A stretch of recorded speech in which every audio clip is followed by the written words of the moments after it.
장관님, 드론입니다. 막아야 합니다. 지금 이 순간에도 전 세계 국방부 장관들은 같은 악몽에 시달리고 있습니다. 그 악몽은 최첨단 스텔스 전투기나 핵무기가 아닙니다. 바로 가성비의 지옥에 빠졌기 때문이죠. 사실 전쟁이란 내가 100원을 써서 적에게 1000원의 피해를 주면 이기는 게임이었습니다. 경제학적으로도 효율의 문제였습니다. 하지만 지금의 전쟁은 다릅니다. 100만원짜리 드론 하나를 막기 위해 한 발에 30억 원짜리 미사일을 쏘아야 하는 전쟁. 막아도 손해, 못 막으면 수백억 원의 대참사. 이겨도 나라가 거덜나는 게임이 되어버렸습니다. 그런데 전 세계가 이 불합리한 전쟁 앞에서 해답을 찾지 못하고 있던 그때 조용히, 아주 조용히 다른 계산이 등장합니다. 미사일 한 발이 아니라 커피 한 잔 값으로 하늘을 지킨다는 발상. 모두가 같은 계산에 갇혀있던 그 순간 한국이라는 이름이 전혀 다른 의미로 등장하기 시작했습니다. 그 충격적인 전말을 지금 시작하겠습니다. 그날 새벽이었습니다. 경보는 울리지 않았죠. 레이더도 조용했습니다. 그런데 전화가 울렸어요. 그리고 또 울렸습니다.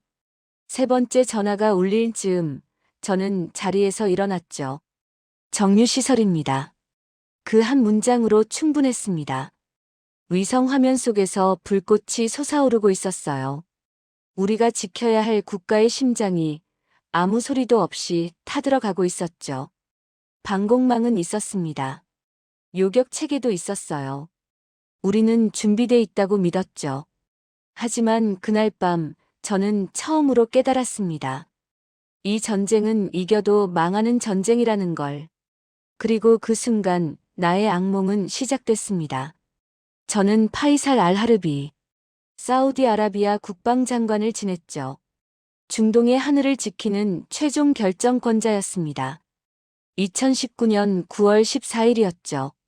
저는 그날을 절대 잊을 수 없습니다. 아부가이크 정유시설, 세계 원유 생산량의 5%를 담당하는 곳이 한순간에 멈췄어요. 드론이었습니다. 소형 무인기 몇 대가 날아왔고 레이더에 잡히지 않았으며 방공망을 뚫고 정확히 핵심 시설만 타격했죠. 화면 속 정유시설은 지옥이었습니다. 거대한 저장 탱크에서 검은 연기가 치솟았고 불길은 하늘을 뒤덮었어요. 참모가 보고했습니다. 생산량 50% 중단입니다. 복구에 최소 수개월 소요됩니다. 저는 숫자만 물었죠. 드론은 몇 대였나? 10대 이하로 추정됩니다. 10대였습니다. 10대로 국가가 멈춘 겁니다. 다음 날 아침 국제유가가 폭등했어요. 배럴당 15달러가 뛰었죠. 전 세계가 충격에 빠졌습니다. 외신은 이렇게 썼어요. 역사상 가장 성공적인 드론 공격. 저는 그 기사를 읽으며 다른 생각을 했습니다. 이건 시작일 뿐이다. 드론의 가격을 계산했죠. 대당 100만 원에서 200만 원 정도였습니다.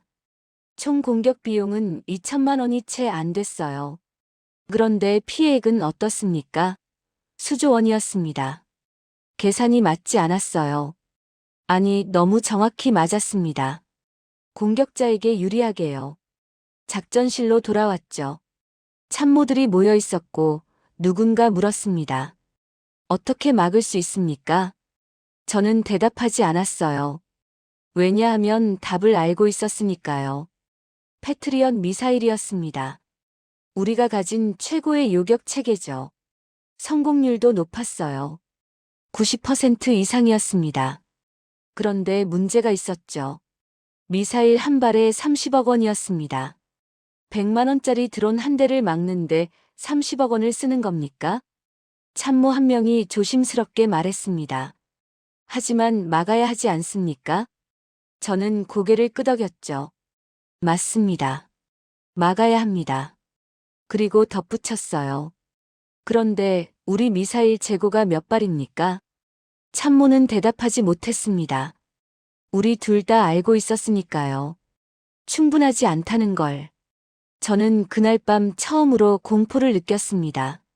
적이 무서워서가 아니에요. 이 구조가 무서웠죠. 적은 계속 보낼 수 있습니다. 값싸게요. 우리는 계속 막아야 해요. 비싸게요. 시간이 지날수록 우리만 손해였습니다. 이기면 이길수록 가난해지는 겁니다. 그날 이후 밤마다 전화가 왔어요. 드론 접근. 요격 승인 요청. 저는 매번 승인했습니다. 그리고 매번 계산했죠. 오늘은 얼마를 썼나? 재고는 얼마나 남았나? 언제까지 버틸 수 있나? 요격 성공 보고를 받을 때마다 참모들은 안도했습니다. 하지만 저는 안도하지 못했어요. 성공할수록 예산이 줄어들었으니까요. 성공할수록 재고가 바닥났죠. 이상한 전쟁이었습니다. 이겨도 지는 전쟁이었어요. 그러던 어느 날이었습니다. 책상 위에 보고서 하나가 놓여 있었죠. 별로 중요해 보이지 않았습니다. 그냥 여러 자료 중 하나였어요. 제목을 봤습니다. 레이저 대공무기 개발 현황. 한국이라는 단어가 보였죠. 저는 그 보고서를 집어들었습니다. 그리고 그 순간 모든 게 바뀌기 시작했어요. 그 사건 이후 저는 드론을 다시 공부했습니다. 처음부터 다시요. 드론은 원래 군사 무기가 아니었어요. 취미였고 촬영 장비였고 배송 수단이었죠.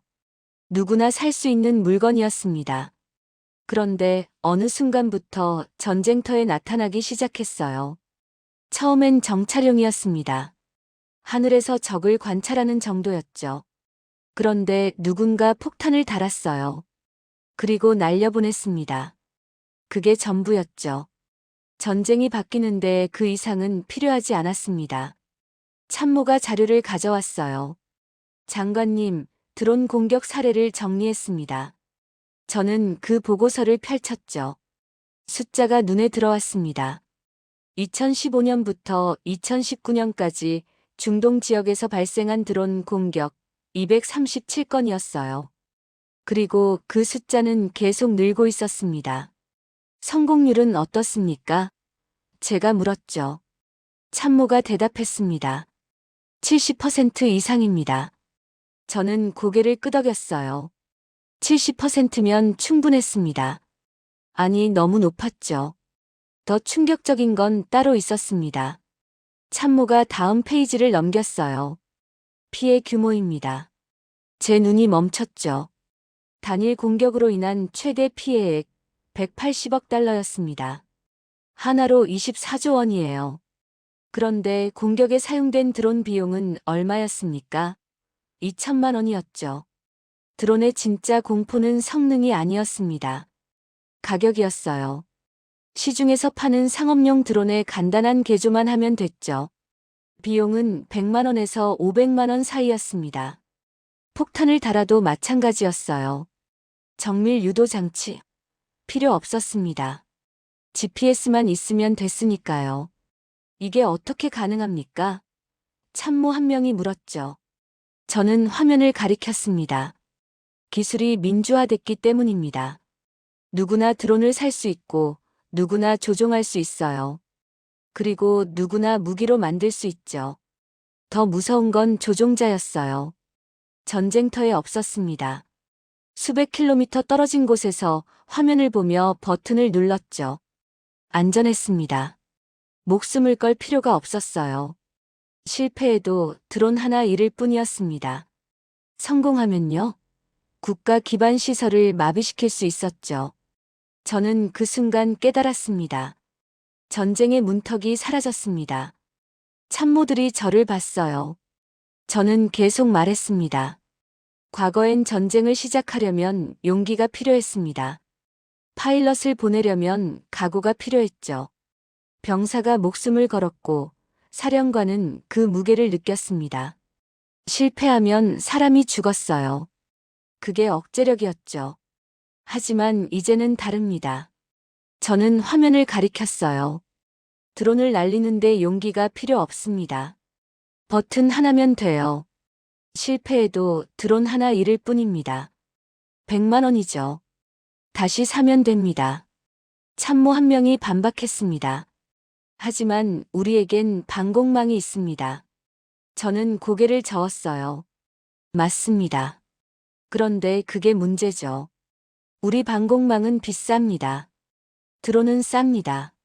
적은 100대를 보낼 수 있어요. 우리는 100발을 쏠 수 있습니까? 침묵이 흘렀습니다.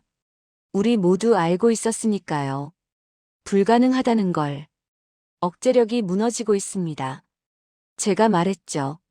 과거엔 강력한 방공망이 공격을 막았습니다. 적이 손해가 크니까요. 하지만 이제는 다릅니다. 드론은 손해가 없어요. 실패해도 100만 원입니다. 성공하면 수조 원이죠. 이 계산에선 언제나 공격이 이득입니다. 참모 한 명이 조심스럽게 물었습니다. 그럼 답이 없다는 말입니까? 저는 대답하지 않았어요. 대답할 수 없었습니다. 그 순간엔 정말로 답이 없었으니까요. 참모들의 표정이 어두워졌습니다. 저는 창밖을 봤어요. 하늘은 맑았습니다. 평화로워 보였죠. 하지만 저는 알고 있었습니다. 저 하늘 어딘가에서 드론이 날아올 수 있다는 걸. 그리고 우리는 그걸 막을 수 없다는 걸요. 전쟁이 너무 쉬워졌습니다. 제가 말했죠. 그게 가장 무섭습니다. 그날 밤 저는 책상에 앉아 숫자를 계속 들여다봤어요. 공격 비용, 방어 비용, 성공률, 재고 예산. 어떻게 계산해도 답은 같았습니다. 우리는 이길 수 없었어요. 아니, 이겨도 망했습니다. 그리고 그 보고서가 다시 눈에 들어왔죠. 레이저 대공무기. 한국. 저는 그 보고서를 펼쳤습니다. 우리에겐 세계 최고의 방공망이 있었습니다. 패트리엇 미사일 시스템이었죠. 미국이 만든 최첨단 요격 체계였고, 우리는 그것을 믿었어요. 아니, 자랑스러워했습니다. 요격 성공률이 얼마입니까? 제가 물으면 참모들은 자신있게 대답했죠. 90% 이상입니다, 장관님. 90%였습니다. 10발 중 9발을 막는다는 뜻이었어요. 훌륭한 숫자였죠. 처음엔 그렇게 생각했습니다. 그런데 시간이 지나면서 이상한 점을 발견했어요. 요격에 성공할 때마다 참모들의 표정이 밝아지지 않는 겁니다. 오히려 무거워졌죠. 왜 그렇습니까? 제가 물었습니다. 참모 한 명이 조심스럽게 대답했어요. 재고가 줄고 있습니다. 저는 재고 현황 보고서를 펼쳤죠. 한 달 전 패트리엇 미사일 재고 120발이었습니다. 현재 재고 94발이었어요. 한 달 만에 26발이 줄었죠. 한 발에 얼마입니까? 제가 물었습니다. 30억 원입니다. 780억 원이었어요. 한 달 만에 780억 원을 하늘에 쏘아 올린 겁니다. 그런데 막은 드론의 총 가격은 얼마였습니까? 많아야 3억 원 정도였죠. 90% 요격률이라고 했습니까? 제가 다시 물었어요. 참모가 고개를 끄덕였습니다. 저는 말했죠. 그럼 10%는 어떻게 됩니까? 침묵이 흘렀어요. 10%는 맞는다는 뜻이었습니다. 한 발이면 충분했죠. 정유시설 하나를 멈추기엔 말입니다. 더 큰 문제가 있었습니다. 90%를 막는데도 미사일을 다 써야 합니까? 제가 물었어요. 참모가 대답했죠. 그렇습니다. 드론 10대가 오면 미사일 10발을 쏴야 합니다. 어느 게 맞고 어느 게 빗나갈지 모르니까요. 성공률 90%라는 말이 위안이 되지 않았어요. 성공해도 돈이 나가고 실패하면 시설이 파괴됐으니까요. 그날 밤 저는 다른 나라 사례를 찾아봤습니다. 이스라엘의 아이언돔이었죠. 2021년 5월 11일 동안 4,300발의 로켓이 발사됐고 아이언돔은 90% 이상을 요격했어요. 외신은 찬사를 보냈고 전문가들은 완벽한 방어라고 평가했습니다. 하지만 저는 다른 숫자를 봤죠. 11일 동안 1,500발 이상을 썼습니다. 그리고 그 뒤 보도를 찾았어요. 아이언돔 미사일 재고 부족 우려. 긴급 생산 및 도입 필요. 성공적인 방어였습니다. 하지만 지속 가능하지 않았죠. 참모를 불렀어요. 우리 패트리엇 미사일 재고가 몇 발입니까? 94발입니다. 연간 생산량은요? 40발 정도입니다. 저는 고개를 저었죠. 그럼 지금 속도로 쓰면 언제 바닥납니까? 3개월입니다. 3개월이었어요. 3개월이면 우리 방공망은 무너집니다. 적은 드론을 한 달에 수백 대씩 만들 수 있었죠. 우리는 미사일을 한 달에 3발밖에 못 만들었습니다. 장관님, 참모 한 명이 조심스럽게 말했어요. 하지만 우리 기술은 최고입니다. 저는 그를 봤습니다. 그게 무슨 소용입니까?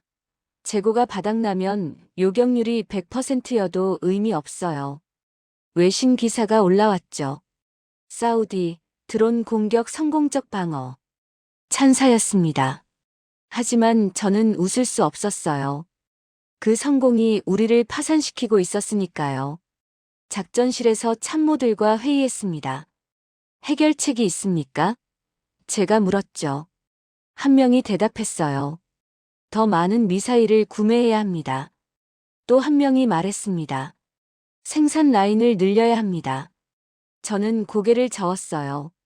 그게 답이 아닙니다. 저는 화이트보드에 숫자를 썼죠. 적의 드론 생산 속도 월 500대. 우리 미사일 생산 속도 월 3발.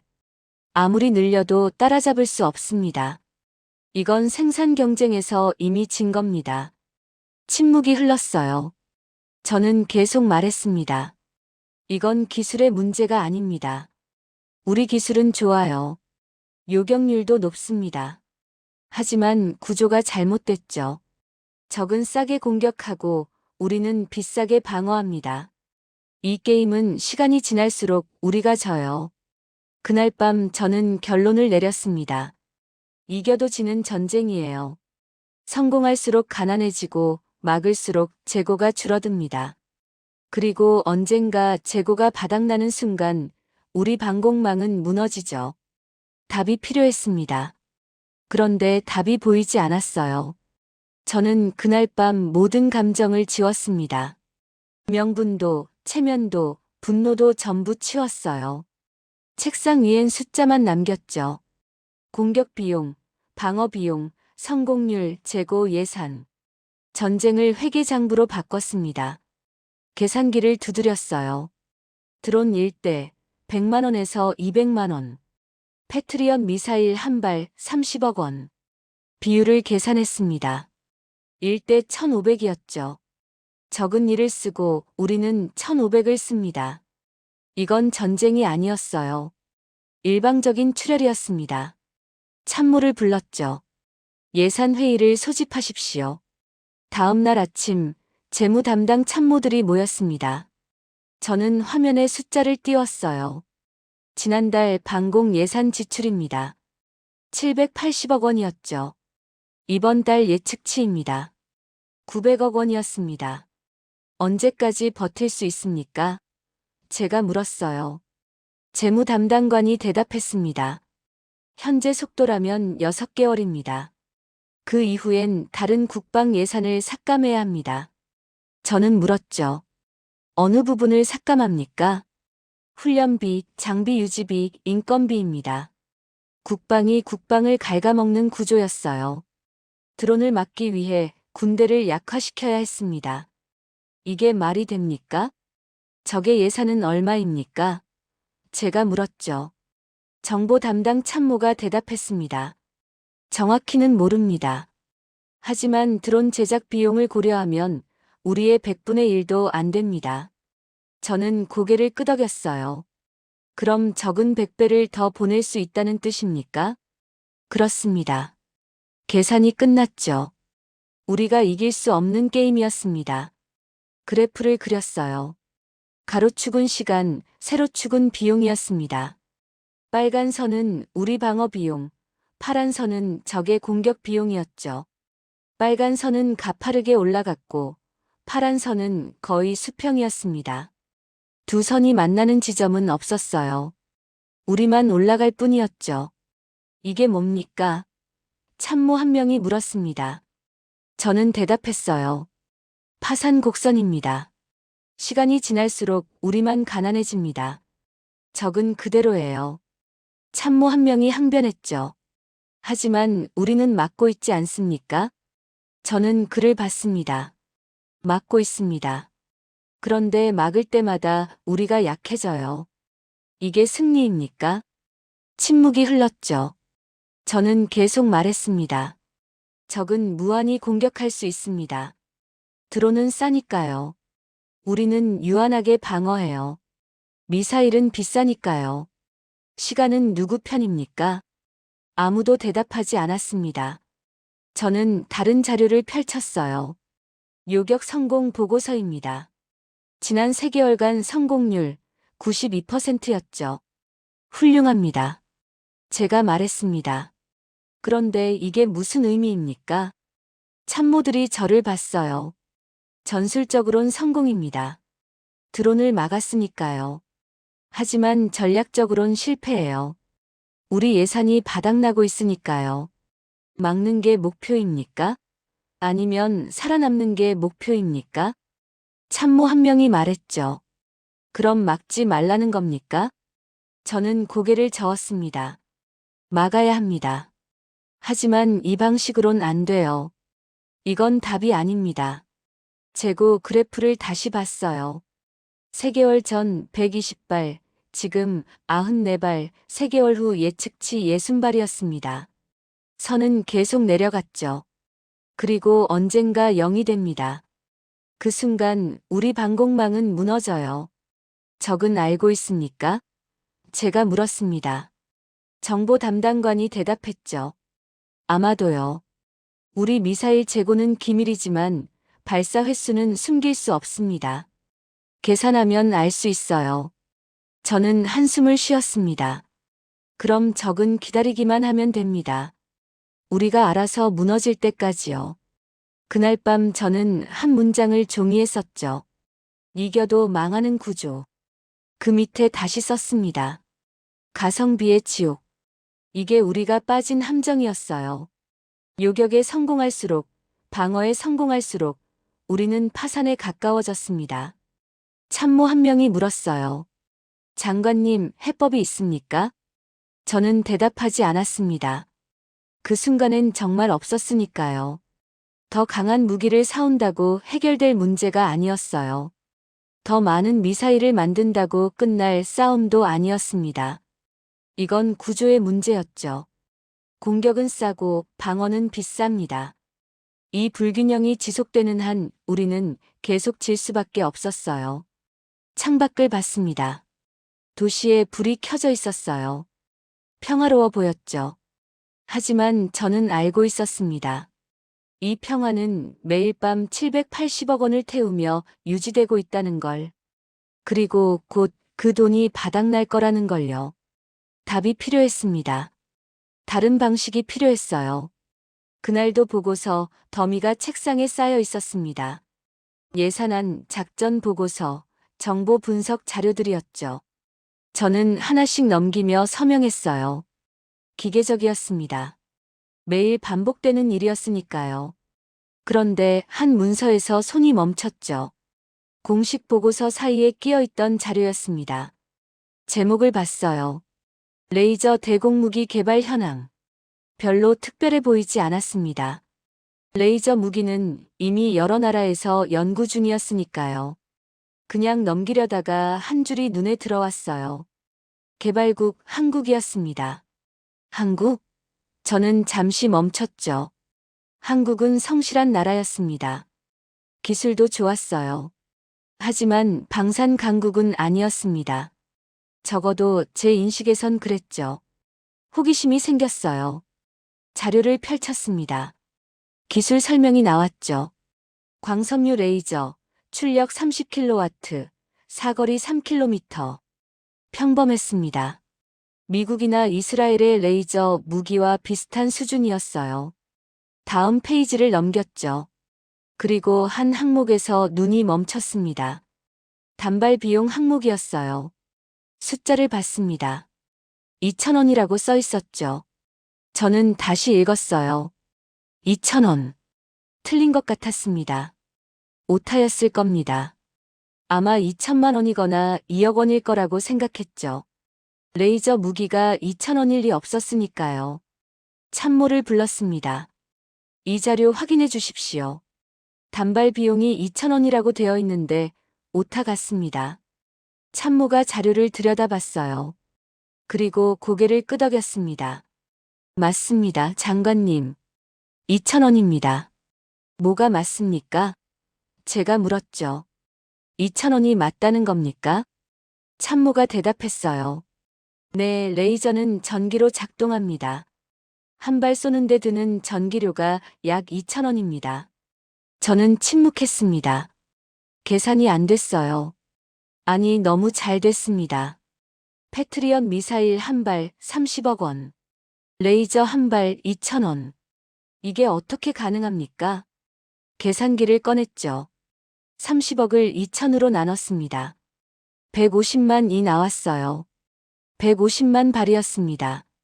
미사일 한 발 값으로 레이저를 150만 발 쏠 수 있다는 뜻이었죠. 다시 계산했습니다. 틀렸을 리 없다고 생각하며 3번 더 계산했어요. 결과는 같았습니다. 150만 발이었죠.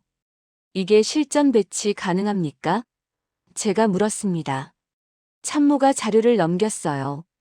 2024년 실전 배치 완료됐습니다. 블록원이라고 부릅니다. 드론과 소형 무인기 요격용입니다.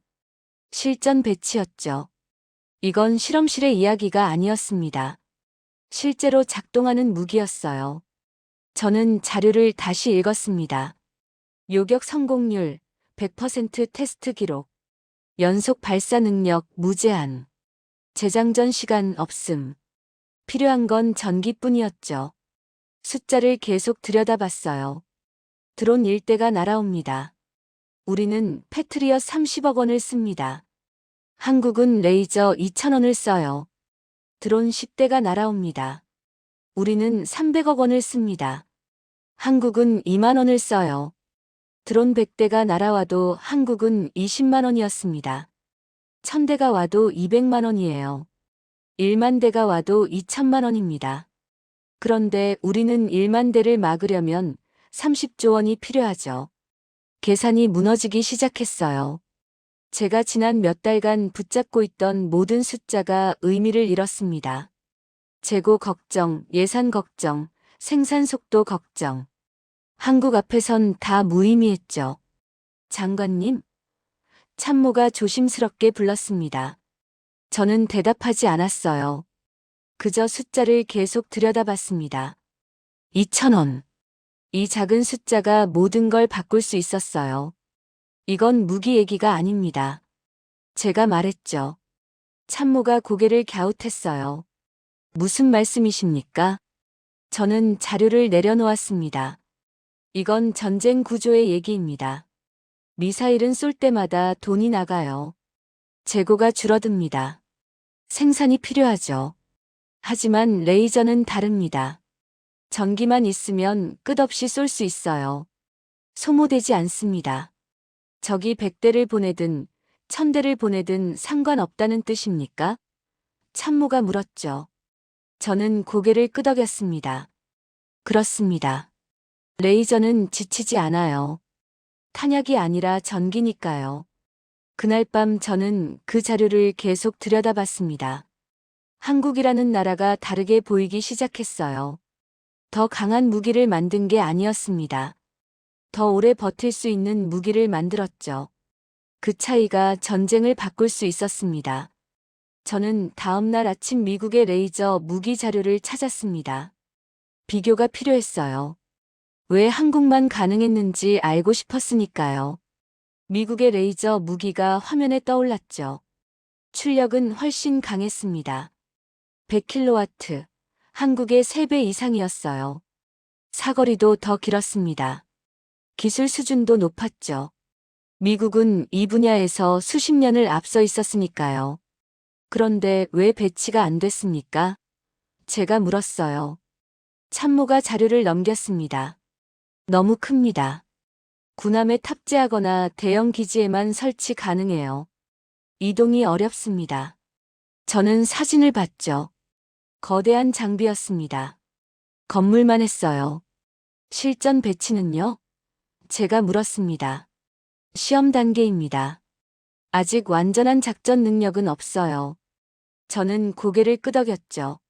미국은 완벽을 추구했습니다. 최고 출력, 최장 사거리, 완벽한 시스템. 그런데 그게 실전에 없었어요. 한국 자료를 다시 펼쳤습니다. 출력은 30kW였죠. 미국의 3분의 1이었습니다. 하지만 크기가 달랐어요. 트럭에 실을 수 있었습니다. 이동이 가능했죠. 그리고 이미 전방에 배치돼 있었어요. 왜 이렇게 작게 만들었습니까? 제가 물었습니다. 참모가 대답했어요. 드론 요격용으로 설계됐습니다. 30kW면 충분해요. 더 큰 출력은 필요 없다고 판단한 것 같습니다. 저는 그 차이를 이해하기 시작했죠. 미국은 더 강한 무기를 만들고 싶어 했습니다. 모든 걸 막을 수 있는 완벽한 무기를 말이에요. 그런데 한국은 달랐습니다. 필요한 만큼만 만들었어요. 드론을 막을 수 있으면 됐습니다. 그 이상은 필요 없었죠. 기술 자료를 더 찾아봤어요. 한국의 레이저는 광섬유 레이저였습니다. 반도체 기술과 정밀 광학이 결합된 시스템이었죠. 한국이 이 기술을 가지고 있었습니까? 제가 물었습니다. 참모가 대답했어요. 반도체 강국입니다.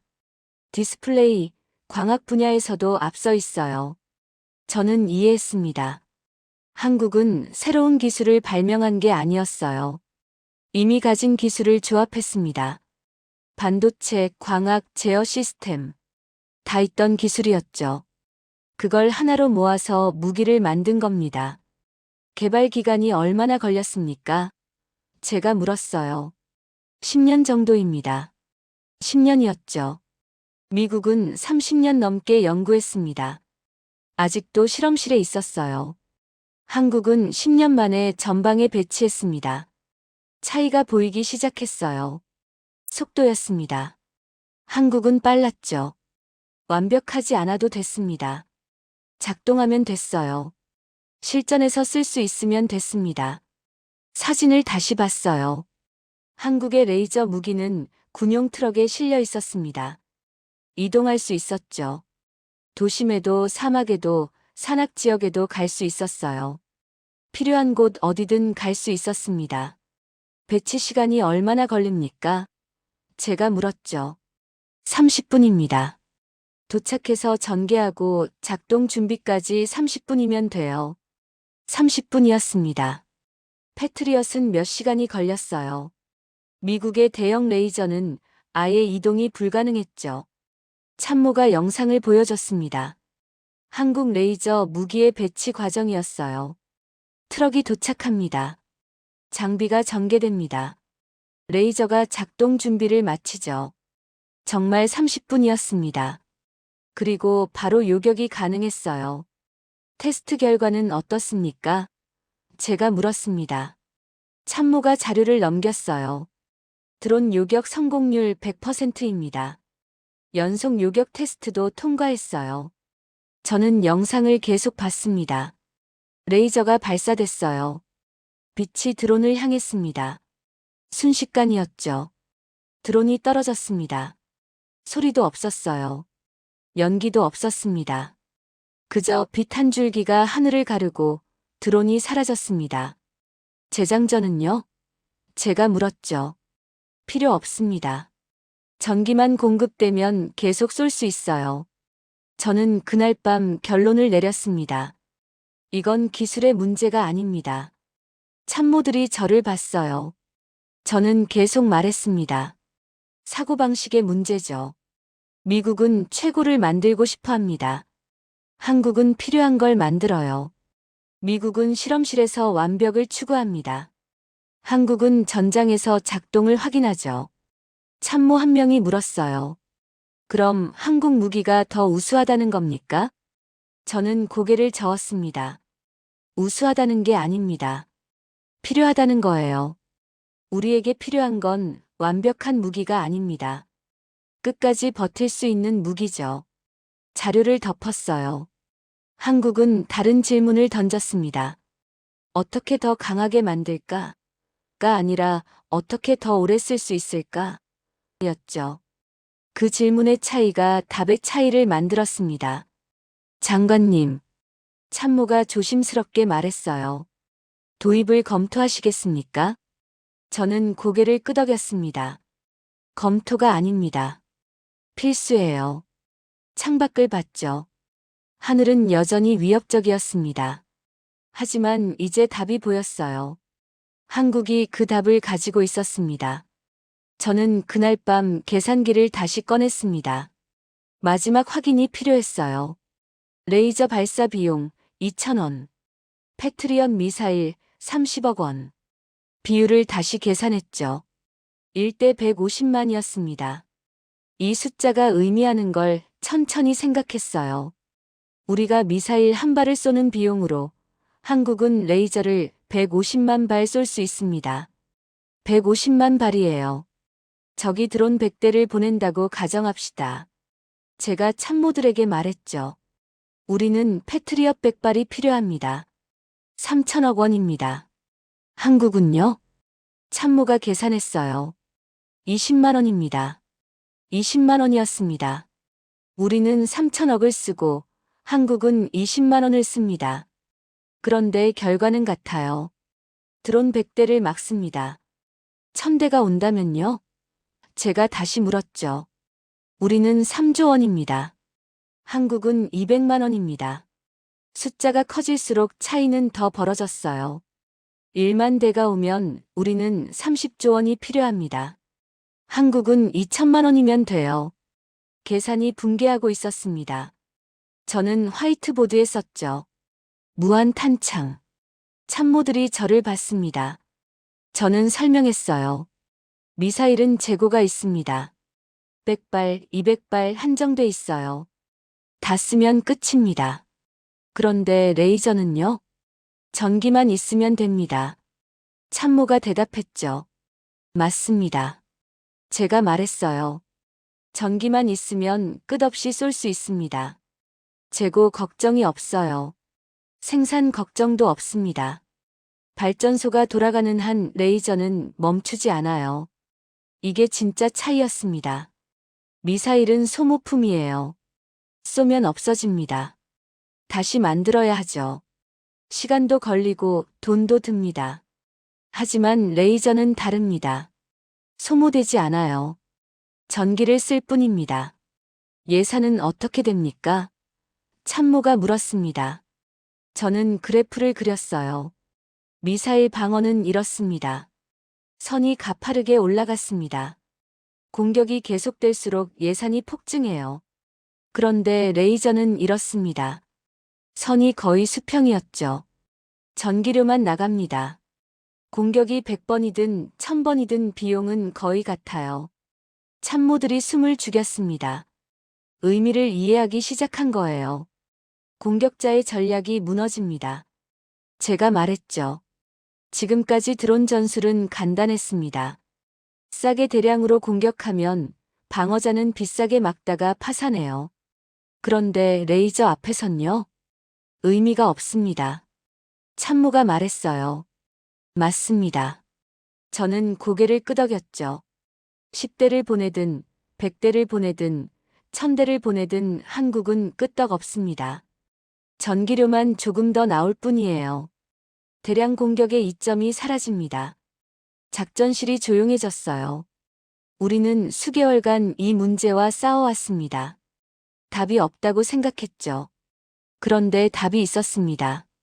다만 우리가 생각하지 못한 방식이었을 뿐이에요. 시간은 누구 편입니까?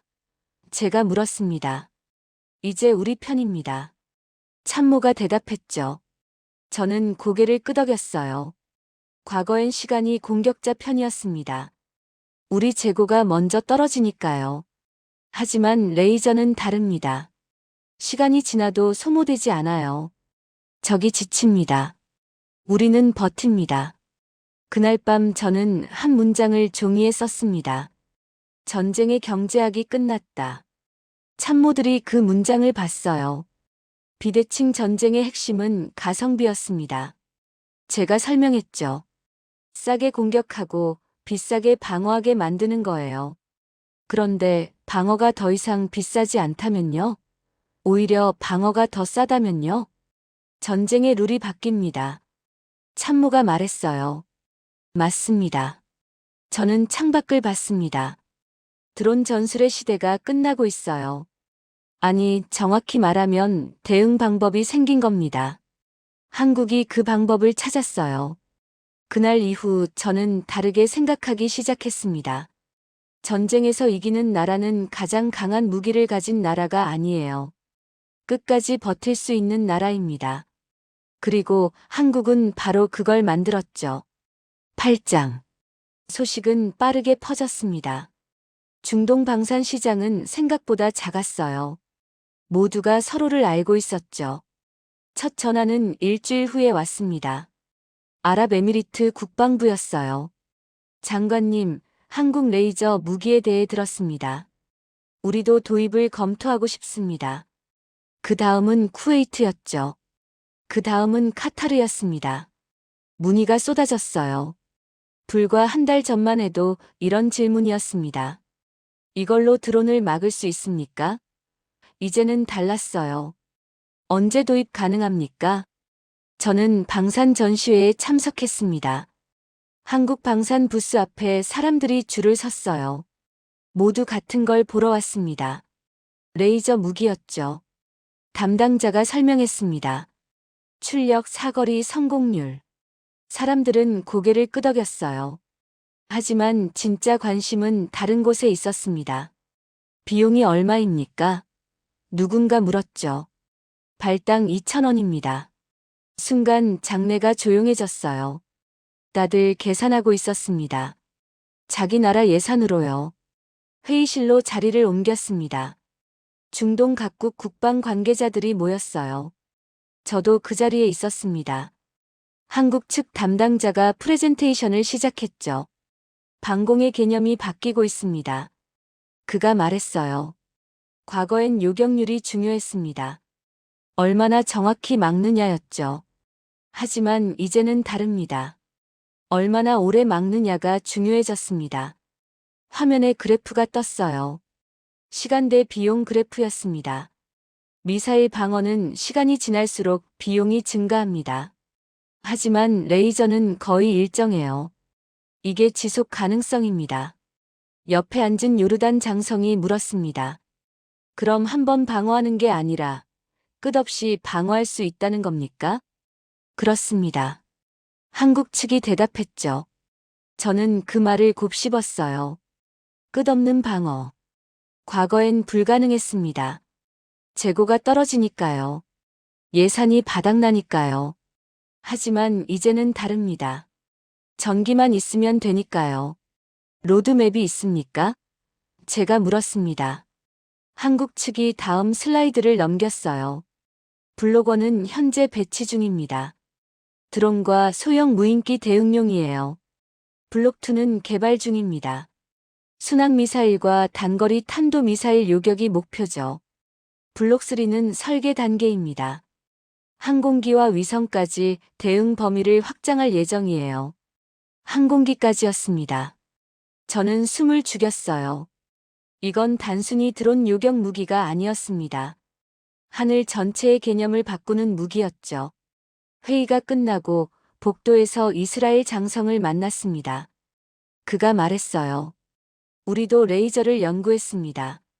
하지만 비용 때문에 포기했죠.